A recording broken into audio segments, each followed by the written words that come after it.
بسم اللہ الرحمن الرحیم۔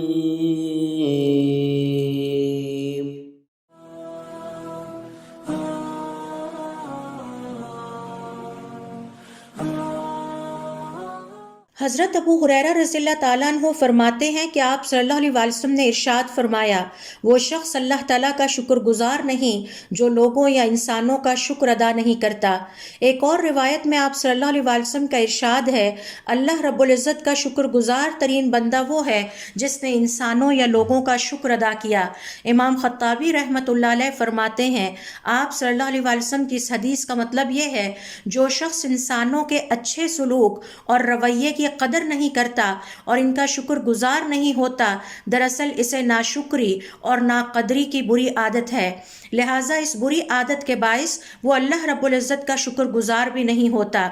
اسی طرح اس سے یہ بھی مراد ہے کہ اگر ایسا بد اخلاق انسان اللہ رب العزت کا شکر ادا بھی کرے تو اللہ تعالیٰ اس کی شکر گزاری کو قبول نہیں فرماتا، اور اس طرح وہ شکر گزاری کی برکتوں اور فضیلتوں اور ثواب سے محروم ہو جاتا ہے۔ اس حدیث میں انسانوں کے حسن سلوک پر ان کی قدر نہ کرنے والے ناشکر انسان کی مذمت بیان کی گئی ہے، اور اس بات کی ترغیب دی گئی ہے کہ کسی بھی انسان کے حسن سلوک کے جواب میں اس کا شکریہ ادا کیا جائے۔ یہ کم از کم مرتبہ ہے، اور شکریہ ادا کرنے کا طریقہ یہ ہے کہ یا تو ان کی تعریف کی جائے یا پھر ان کے لیے خیر کی دعا کی جائے، اور جو شخص اچھا سلوک کرے کم از کم اس کے جواب میں اچھا بدلہ یہ ہے کہ اسے جزاک اللہ خیرن کہا جائے۔ طلحہ بن عبید اللہ رضی اللہ تعالیٰ عنہ فرماتے ہیں، آپ صلی اللہ علیہ وسلم نے فرمایا، جس کسی کے ساتھ اچھا سلوک کیا گیا اسے چاہیے کہ جواب میں ویسا ہی اچھا سلوک کرے، اور اگر اس کی طاقت نہ رکھتا ہو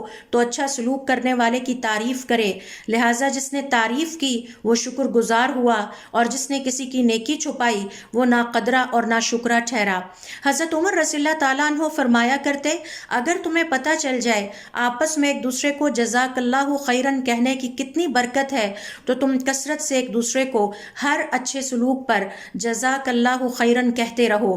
اہل علم کے مطابق اگر کوئی غیر مسلم بھی آپ کے ساتھ اچھا سلوک کرے تو جواب میں اس کے ساتھ اچھا سلوک کرو، یہی حسن اخلاق ہے۔